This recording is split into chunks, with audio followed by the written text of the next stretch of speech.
Hello students, today I will discuss about pulmonary tuberculosis। चलिए आज हम डिस्कस करते हैं पल्मोनरी ट्यूबरक्लोसिस क्या होता है। पहले हम इंट्रोडक्शन पढ़ते हैं। Pulmonary tuberculosis mainly two word से मिल के बना है। Pulmonary means lungs, tuberculosis means mycobacterium tuberculosis, जो कि एक इन्फेक्शियस बैक्टीरियल डिजीज है, कॉज करता है माइकोबैक्टीरियम ट्यूबरक्लोसिस। बैक्टीरिया का नाम माइक्रोबैक्टीरियम ट्यूबरक्लोसिस है, इसीलिए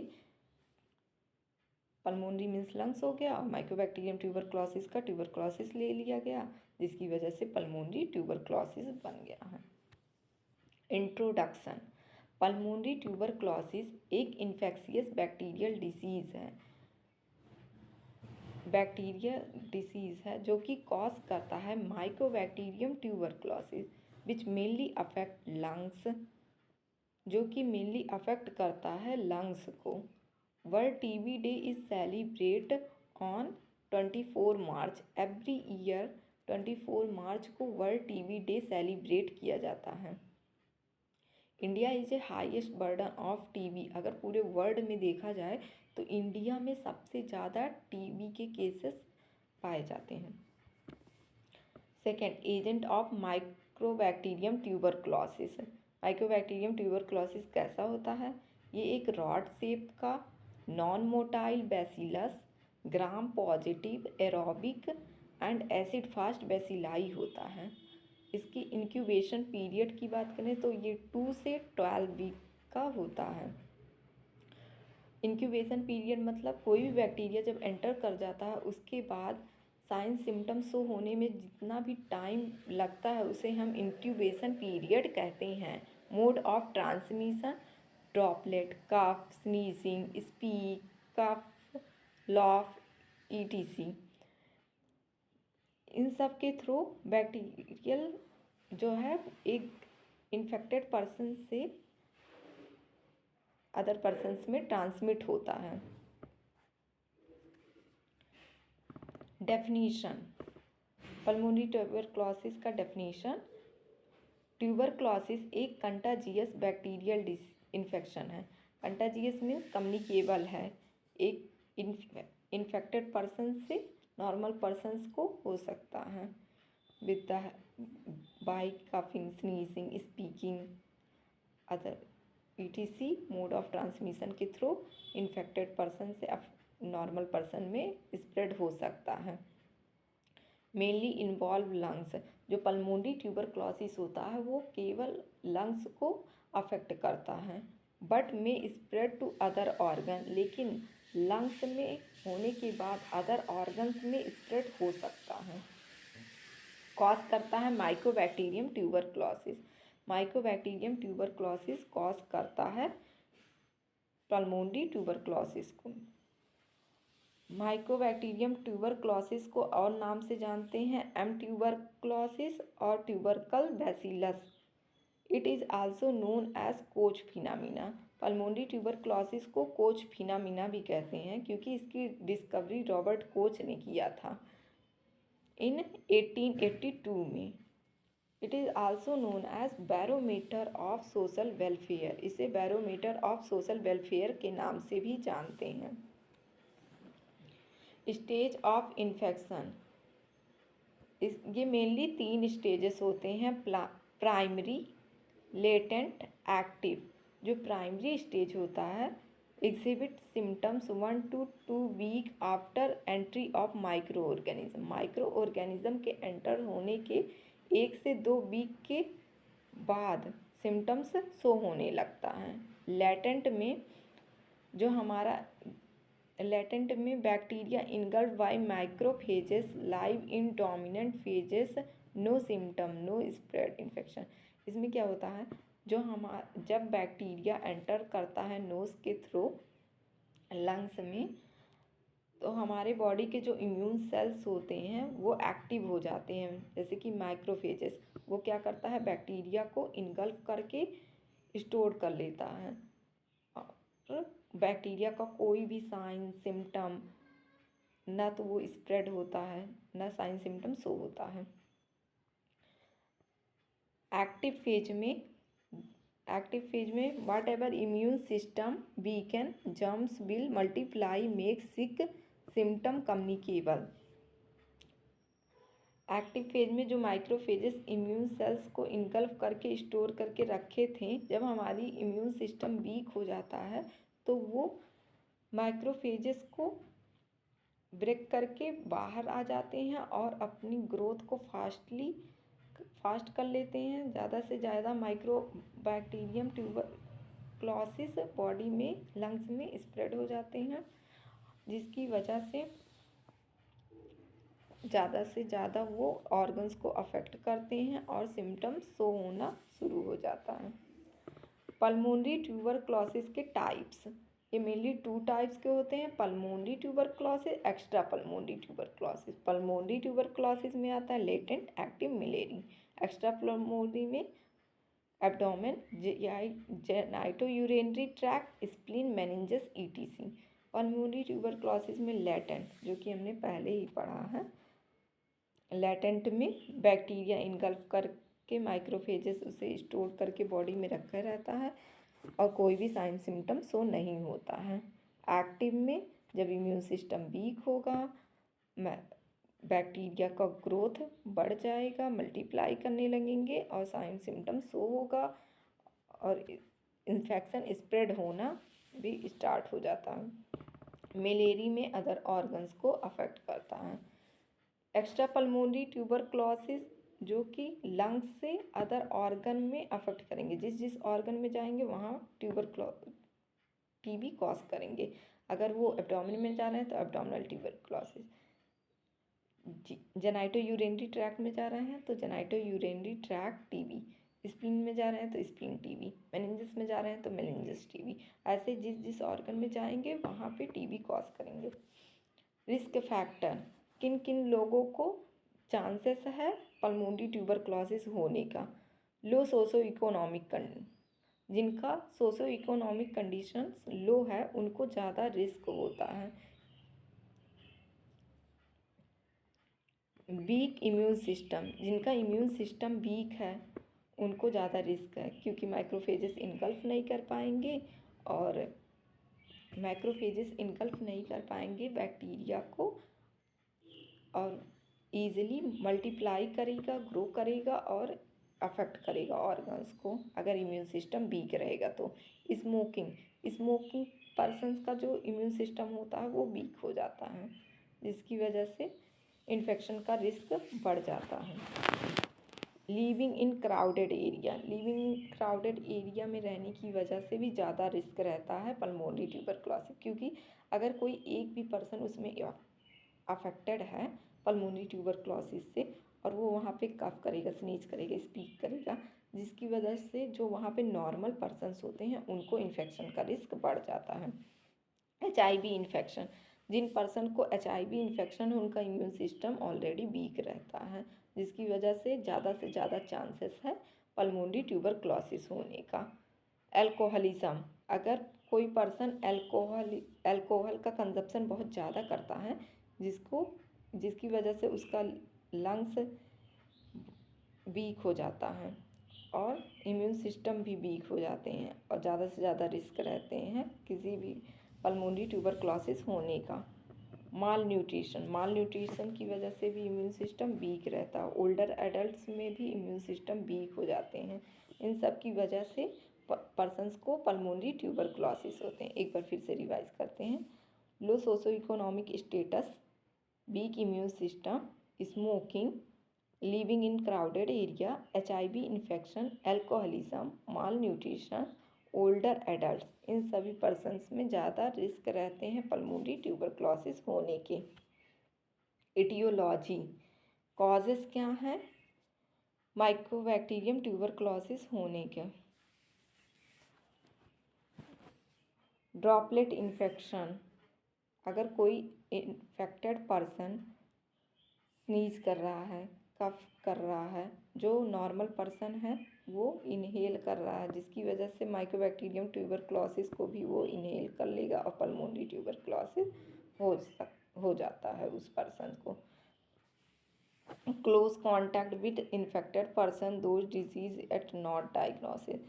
कुछ ऐसे पर्सन्स होते हैं जिनका पल्मोनरी ट्यूबरक्लोसिस डायग्नोस नहीं हुआ रहता है, लेकिन बाद में उन्हें टीबी रहता है। ऐसे पर्सन के साथ अगर बहुत ज़्यादा क्लोज कांटेक्ट में उनसे बात कर रहे हैं, उनके साथ रहते हैं, तो इन्फेक्टेड पर्सन से नॉर्मल पर्सन्स को होने का रिस्क रहता है। IV drug user for long time, बहुत ही लॉन्ग टाइम से आईवी ड्रग का यूज़ कर रहे हैं, जिसकी वजह से इम्यून सिस्टम वीक हो सकता है। या फिर कोई ऐसा एक ही सिरिंज का यूज़ मल्टीपल पर्सन्स कर रहे हैं, जिसकी वजह से पल्मोनरी ट्यूबरक्लोसिस हो सकता है। Immune compromised patient, HIV patient हो गए हैं, ऐसे पेशेंट्स जिनका इम्यून सिस्टम ऑलरेडी वीक है, उनको होने के ज़्यादा रिस्क रहते हैं pulmonary tuberculosis. Person with chronic respiratory illness, पहले से ही उनको बहुत क्रोनिक रेस्पायरेटरी इलनेस है, जिसकी वजह से इम्यून सिस्टम वीक है, उनको पल्मोनरी ट्यूबरक्लोसिस होने के चांसेस रहते हैं। अब हम बात करते हैं पैथोफिजियोलॉजी, कैसे पल्मोनरी ट्यूबरक्लोसिस होता है। ड्यू टू इटियोलॉजिकल फैक्टर, जितने भी हमने इटियोलॉजिकल फैक्टर पढ़े उसमें में से अगर कोई भी इटियोलॉजिकल फैक्टर ले सकते हैं, हो सकता है बैसिलाई गॉट इनहेल्ड, और माइक्रोबैक्टीरियम को इनहेल करते हैं। जो भी नॉर्मल पर्सन्स होते हैं, जब वो माइक्रोबैक्टीरियम को इनहेल कर लेते हैं, बैक्टीरिया ट्रांसमिट हो जाता है एयरवे से एल्वोलाई तक। फिर बैक्टीरिया बिगेन टू मल्टीप्लाई, फिर बैक्टीरिया स्टार्ट हो जाता है मल्टीप्लाई करना। Bacteria through blood stream lymph can enter other such as kidney, spleen, spinal cord ETC. Bacteria blood के थ्रू या फिर लिम्फ के थ्रू अदर ऑर्गन्स में एंटर करते हैं और उस ऑर्गन में इन्फेक्शन कॉज करते हैं। Immune system response, bacteria are engulfed by macrophages. उस समय पे अगर इम्यून सिस्टम रिस्पॉन्स कर रहा है तो बैक्टीरिया को इनगल्फ करके स्टोर कर लेगा, जैसे कि माइक्रोफेजेस इनगल्फ करता है माइक्रोबैक्टीरियम ट्यूबरक्लोसिस को। साइन सिम्टम्स शो नहीं होता, लेकिन अगर इम्यून सिस्टम वीक है तो माइक्रोफेजेस कोई रिस्पॉन्स नहीं प्रोड्यूस करेगा और बैक्टीरिया अपने एक्टिव फेज में रहेगा, ज़्यादा से ज़्यादा मल्टीप्लाई करेगा, ग्रो करेगा, ऑर्गन्स को डैमेज करेगा और पल्मोनरी ट्यूबरक्लोसिस कॉज करेगा।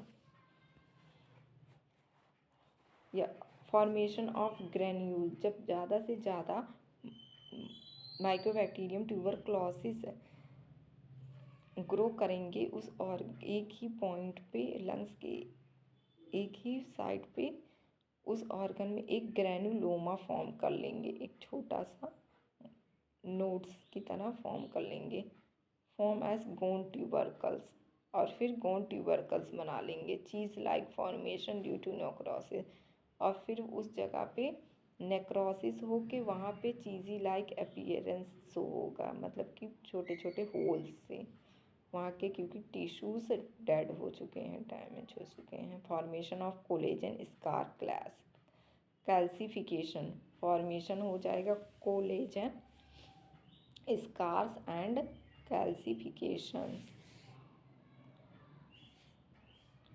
क्लिनिकल मैनिफेस्टेशन, इसके साइन सिम्टम्स क्या होंगे।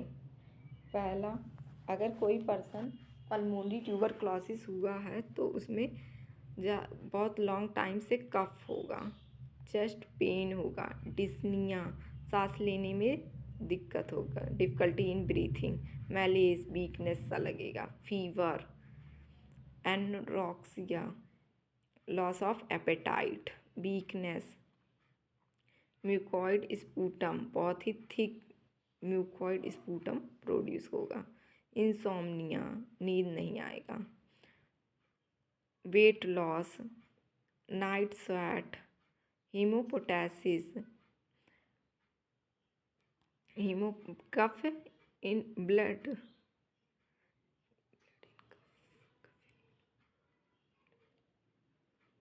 ब्लड इन कफ, कफ में ब्लड प्रेजेंट रहेगा।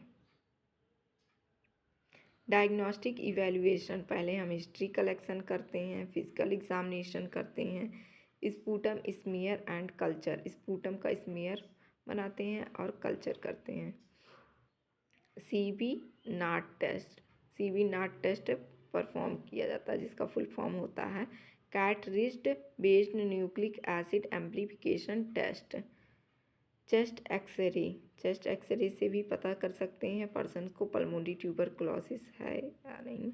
मेंटॉक्स टेस्ट, जो कि मोस्ट कॉमन होता है पल्मोनरी ट्यूबरक्लोसिस को डायग्नोसिस करने के लिए। ट्यूबरक्लीन स्किन टेस्ट भी इसे कहते हैं, ट्यूबरक्लीन स्किन टेस्ट मेंटॉक्स टेस्ट को कहते हैं। ब्रोंकोस्कोपी की मदद से हम देख सकते हैं, स्कैन में सीटी एमआरआई के हेल्प से डायग्नोसिस करते हैं पल्मोनरी ट्यूबरक्लोसिस को। मैनेजमेंट, फर्स्ट लाइन जो ड्रग्स होते हैं वो होता है पैराजीनामाइड 1500 mg, रिफाम्पसिन 450 mg, isoniazid 600 mg, streptomycin 0.75 mg, ethambutol 1200 mg। इसका जो ट्रिक है ड्रग्स को याद करने का, प्राइस PRISE, प्राइस से हम याद कर सकते हैं। जैसे कि पैराजीनामाइड हो गया, P से, R से रिफाम्पसिन, I से आइसोनियाजिड, S से स्टेप्टोमाइसिन, E से इथाम्ब्यूटॉल। सेकेंड लाइन ड्रग्स को याद करने का ट्रिक है C के सलाम, C capreomycin, K kanamycin, S streptomycin, A ampicillin, L levofloxacin, A amikacin, M moxifloxacin. Prevention, हम कैसे प्रिवेंट कर सकते हैं पल्मोनरी ट्यूबरक्लोसिस होने से। हेल्थ एजुकेशन, लोगों को ज़्यादा से ज़्यादा अवेयर करेंगे पल्मोनरी ट्यूबरक्लोसिस क्या होता है, हेल्थ कैंप लगाएंगे, कैसे होता है, क्या कॉज हैं, कैसे बचा जा सकता है, इन सभी चीज़ों के बारे में हम लोगों को अवेयर करते हैं। वैक्सीनेशन, BCG वैक्सीनेशन को ज़्यादा से ज़्यादा अवेयर करेंगे कि लोग लगवाएं। इम्प्रूव लिविंग कंडीशन, उनका जो लिविंग कंडीशन है उसके बारे में लोगों को बताएंगे कि वेंटिलेशन को मेंटेन करें, हाइजीन मेंटेन करें, गुड न्यूट्रिशंस लें जिससे उनका इम्यून सिस्टम स्ट्रांग होगा और इन्फेक्शन के रिस्क कम होंगे। कवर माउथ वाइल स्नीजिंग, जब भी छींकें तो माउथ को कवर कर लें with the handkerchiefs. Continuous medicine administration, अगर कोई इन्फेक्टेड पर्सन है तो उसकी डॉट्स थेरेपी चलती है जिसको कंटिन्यूस रखना बहुत ज़्यादा ज़रूरी होता है पल्मोनरी ट्यूबरक्लोसिस को ट्रीटमेंट के लिए। नर्सिंग मैनेजमेंट, अब नर्सेस की क्या रिस्पॉन्सिबिलिटीज़ होती है इन हॉस्पिटल्स एरिया में। पहला तो हिस्ट्री को कलेक्ट करना, फिजिकल एग्जामिनेशन करना, सिम्टम्स के बारे में आस्क करना पेशेंट से, कैसे सिम्टम्स आ रहे हैं, वाइटल्स लेना, वाइटल्स में BP, temperature, pulse, respiration mainly importance है। Monitor weight of the patient का वेट मॉनिटर करते रहना, इससे हम पता करेंगे कितना वेट पहले था, कितना लॉस हो रहा है।